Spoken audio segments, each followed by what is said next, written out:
Good morning students. आज हम पढ़ेंगे कक्षा 8वीं ज्ञान सागर पाठ 2। पाठ का नाम है असल धन। इसमें असल धन अर्थात असली धन।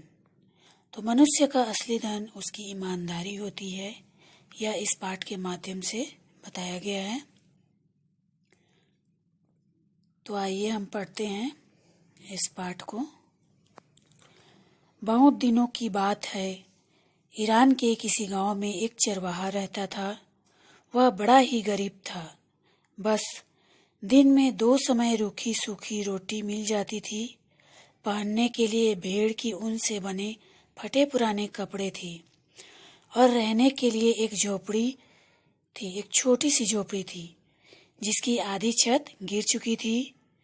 गरीब होते हुए भी गांव वाले उसका बड़ा सम्मान करते थे।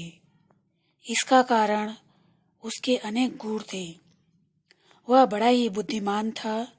गांव वाले अपनी कठिन और जटिल समस्याएं लेकर उसके पास आते और वह उन्हें बड़ी बुद्धिमानी से सुलझा देता था।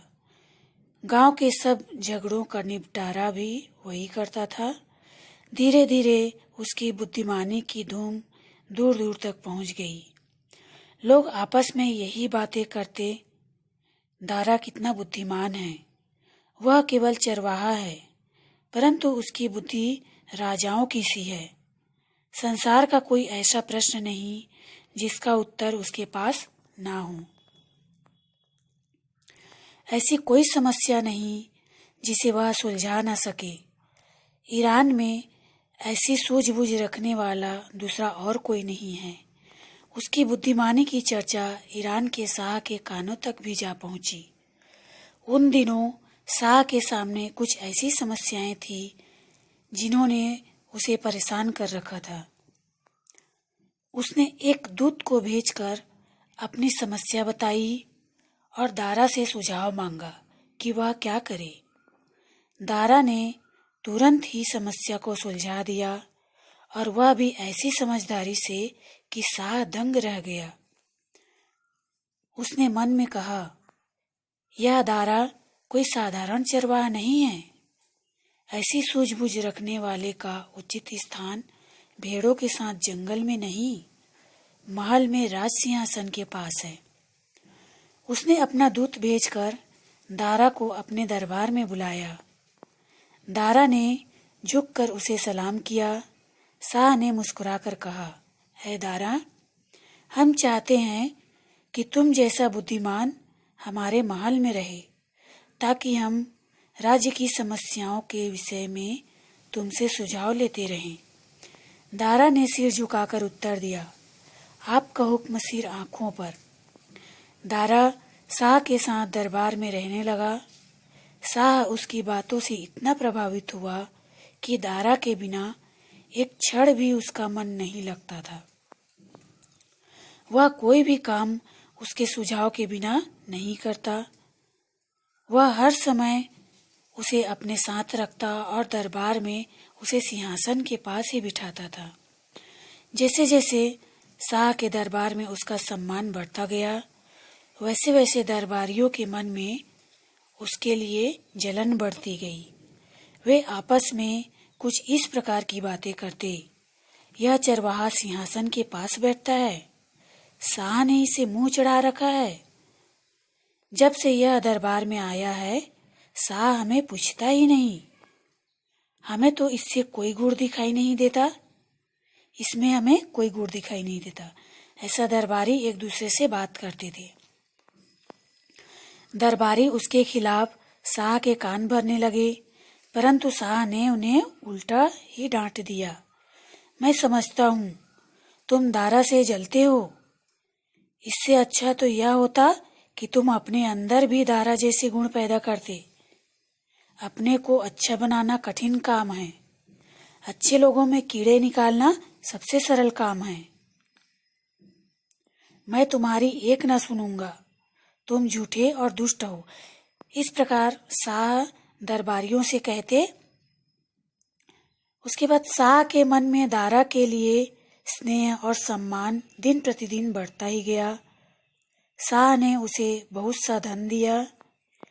एक दिन शाह ने उसे बुलाकर कहा, मेरा मन तो नहीं करता, परंतु कुछ ऐसी मजबूरी आ पड़ी है कि मुझे तुमसे दूर रहना होगा। दारा के मन को धक्का लगा। उसने दुख और आश्चर्य से पूछा, मेरा दोष क्या है? शाह ने हंसकर उत्तर दिया, तुम्हारा कोई दोष नहीं। सुनो, मैं तुम्हें उत्तरी ईरान के एक प्रांत का गवर्नर बना रहा हूँ। वहाँ का शासन बिगड़ चुका है। सरकारी अधिकारी और कर्मचारी भ्रष्ट हैं। अराजकता फैली हुई है। सब लोग मनमानी कर रहे हैं। जान और माल सुरक्षित नहीं। चारों ओर हाहाकार मच रहा है। वहाँ तुम्हारे जैसे बुद्धिमान, ईमानदार और समझदार शासक की बड़ी आवश्यकता है।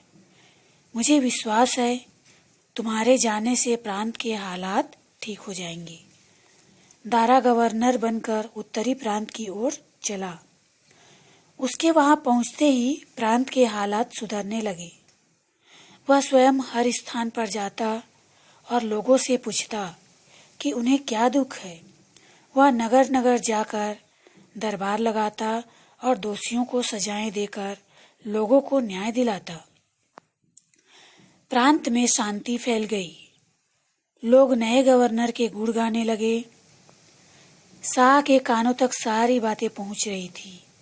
वह उन्हें सुन सुनकर फूला न समाता। दरबारियों की जलन और भी बढ़ गई और वे शाह के कान भरने के लिए नए नए उपाय सोचने लगे। दारा प्रांत के अनेक स्थानों का दौरा घोड़े पर सवार होकर करता था। दौरे पर जाते समय उसके साथ ही एक और घोड़ा भी होता था, जिसकी पीठ पर एक बड़ा सा बक्सा रहता था। बक्से के बिना दारा कभी नगर से नहीं निकलता था।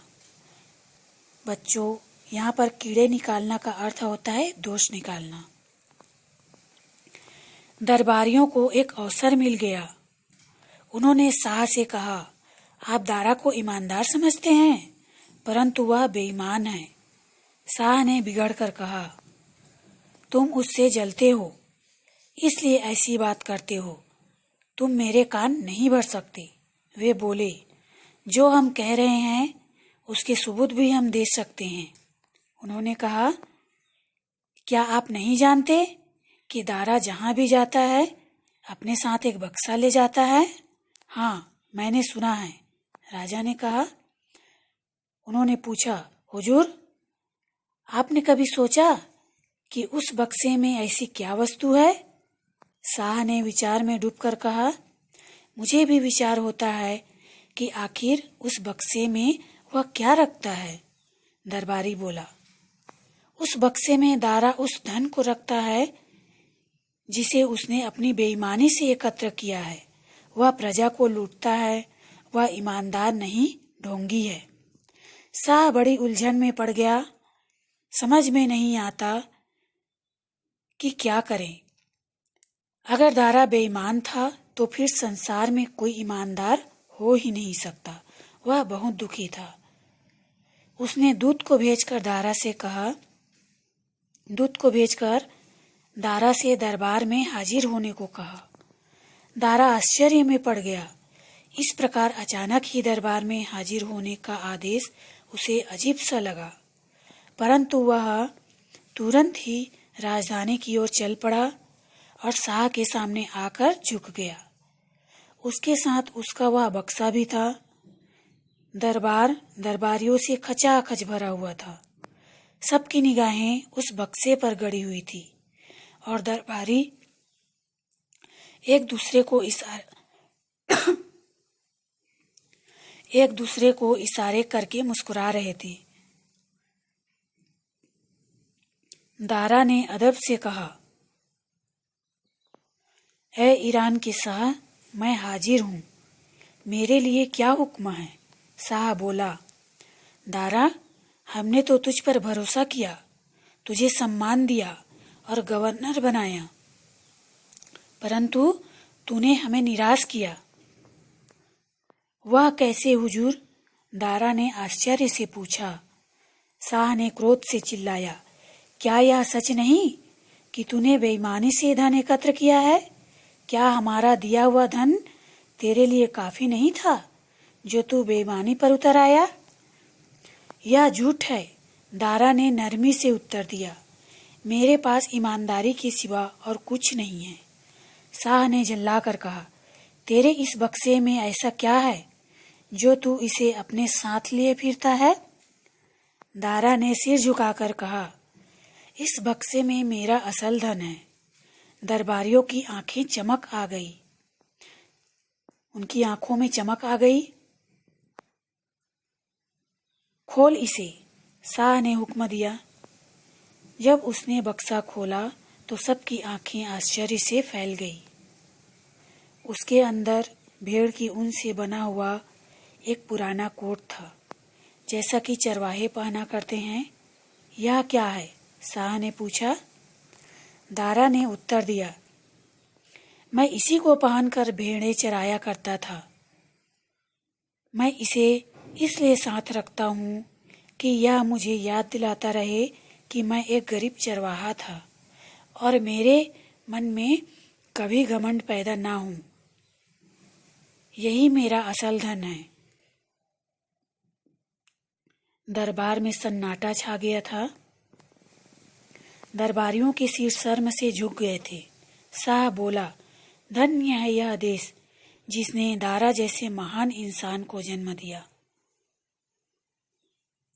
तो बच्चों, इस पाठ से हमें क्या शिक्षा मिलती है कि मनुष्य का असल धन उसकी ईमानदारी है। ईमानदार होकर मनुष्य बहुत सारे धन प्राप्त कर सकता है, लेकिन बेईमान होकर वह इस संसार में केवल अपयश का ही भागी बनता है। अबरार मोहसिन व कामरान मोहसिन, इनकी जो रचना है बहुत ही सुंदर है।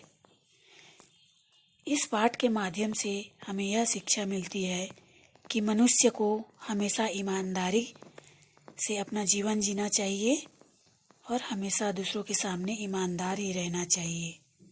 उसकी ईमानदारी ही उसकी असल धन है। आशा है यह पाठ आपको समझ में आ गया होगा।